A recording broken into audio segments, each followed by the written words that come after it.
going on? Kio-chan here, and welcome back to another Thursday here on VlogsofSeven.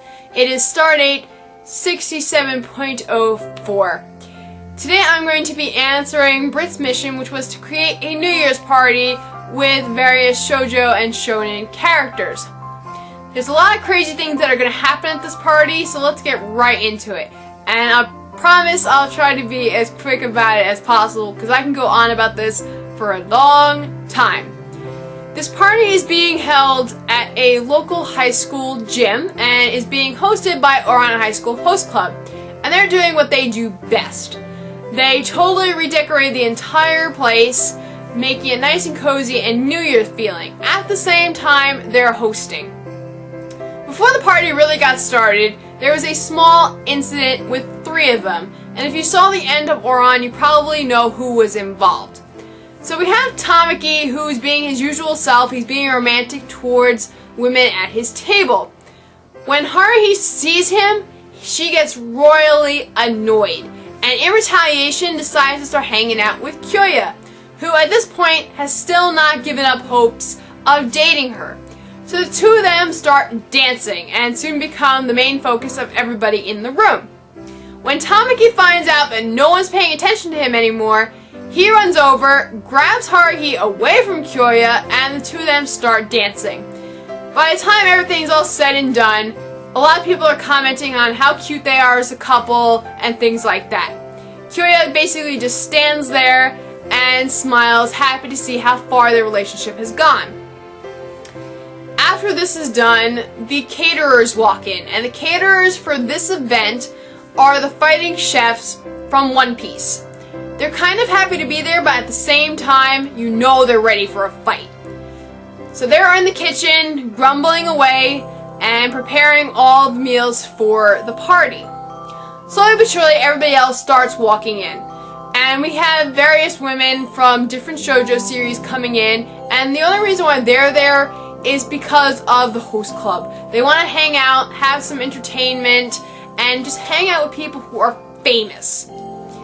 After all these ladies come in, we have the pervs. You know where pretty ladies are, the perverts are bound to follow. And we have a couple of heavy hitters that decided to attend this party.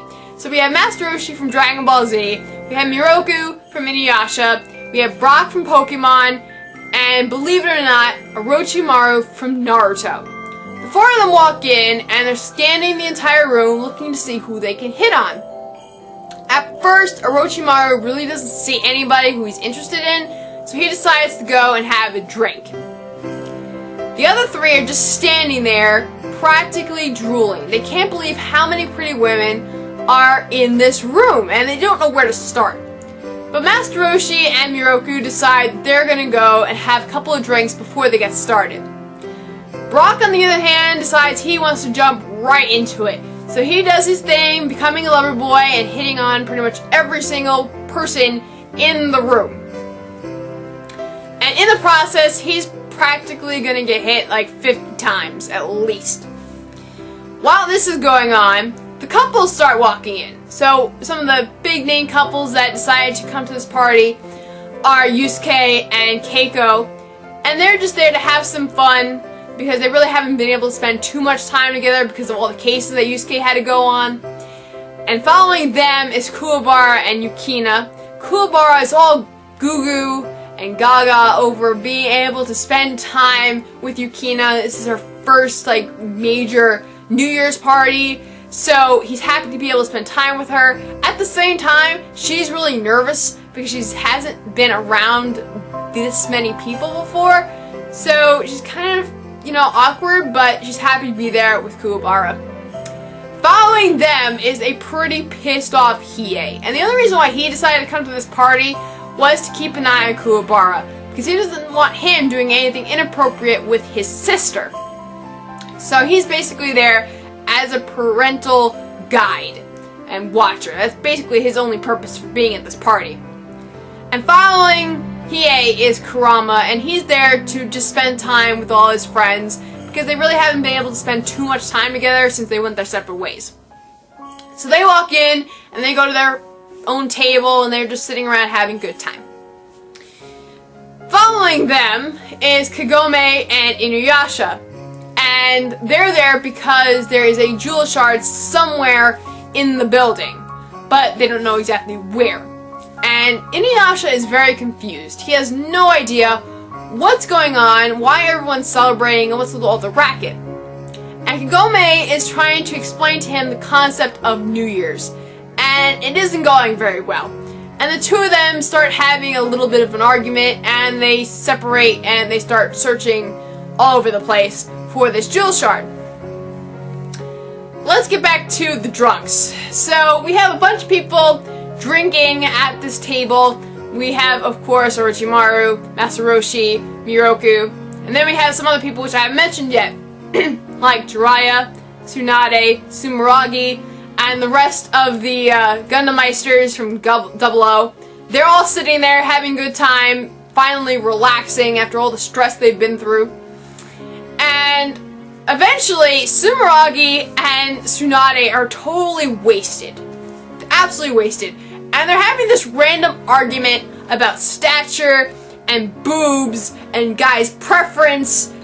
And Jiraiya hears this conversation and he wants to get involved. So he gets up and comes between the two of them, puts his arms around them, and he starts saying what he likes. And the two of them, at the same time, bonk him on the head, and he just goes falling back onto the floor. And the two of them cheer each other, and they have a couple more drinks. A little bit later, Orochimaru keeps staring at Tsunade. There's this little thing that's been going around the fandom that Orochimaru did have a small thing for Tsunade when they were younger, and I'm going to play with that a little bit. So, Sumeragi sees what Orochimaru's doing, and she kind of nudges Tsunade and says, "That guy over there keeps looking at you." And at this point, Tsunade is totally wasted. This is the worst drinking binge she's ever had. And she gets up, and instead of hitting Orochimaru, she actually kisses him. And Orochimaru is sitting there, frozen. He has no idea what just happened, why it happened, but at the same time, he loved it. He was really happy that she kissed him. So, it was this really awkward moment for a minute, but it was kind of like a little romantic thing.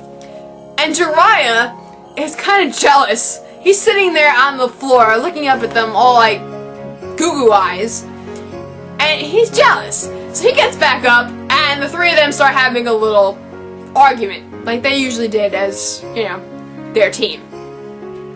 So at this point, Sumeragi's all by herself. She's still having a couple more drinks, because, you know, she can hold her liquor. And Hallelujah comes over, and, you know, they start having a little conversation, and he starts having a couple more drinks. And eventually, Hallelujah comes out. And, you know, he's just looking for a fight. He's looking for something exciting to happen. And the rest of the Meisters are like, oh god, this is gonna be bad. And they're debating if they should take them back to the ship or not.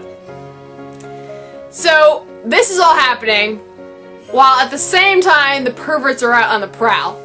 So Master Roshi and Miroku are finally finished drinking, and they're starting to go around and check out women.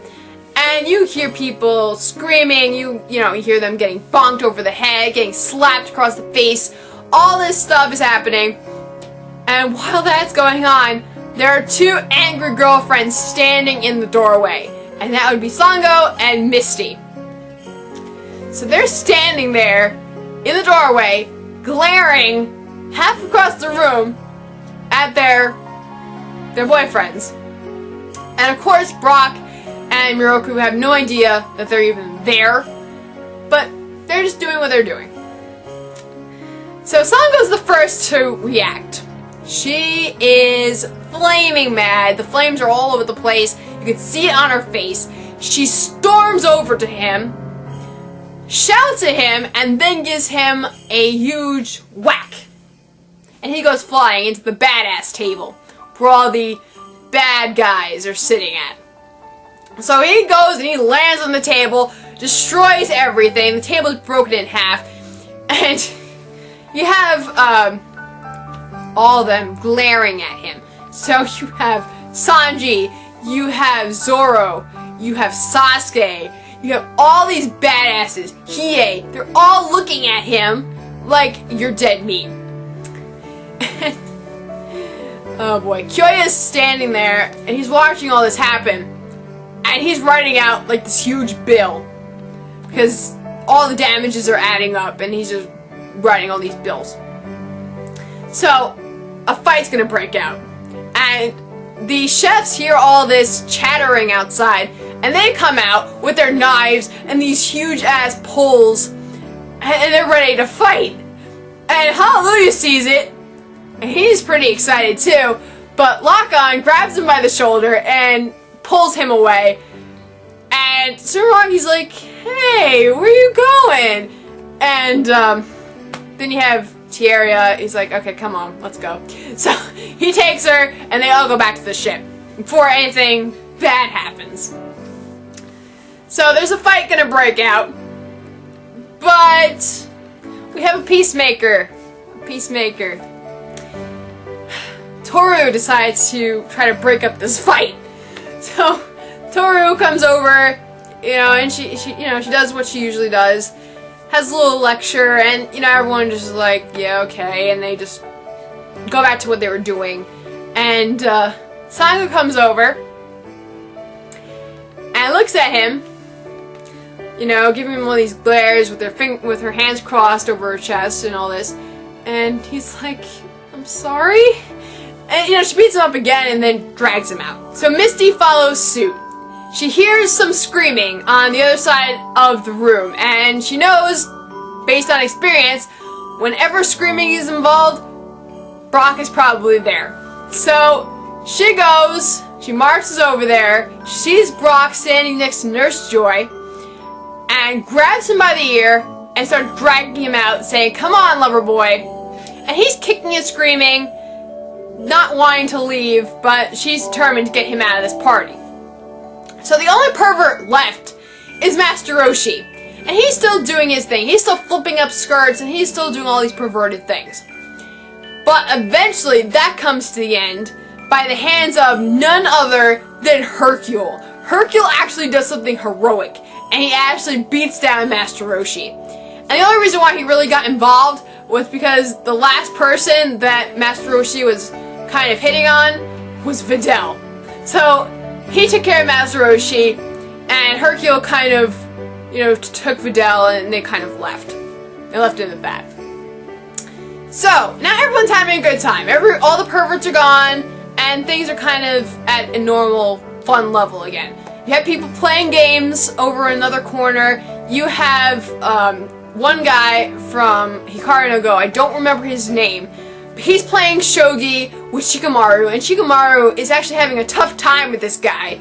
And, it's a really intense battle going back and forth. There's a couple of games of Go going on, and you have Ash playing a game of Yu-Gi-Oh! With Yugi, which was kind of interesting. It's a new experience for Ash, but he's having a fun time with that.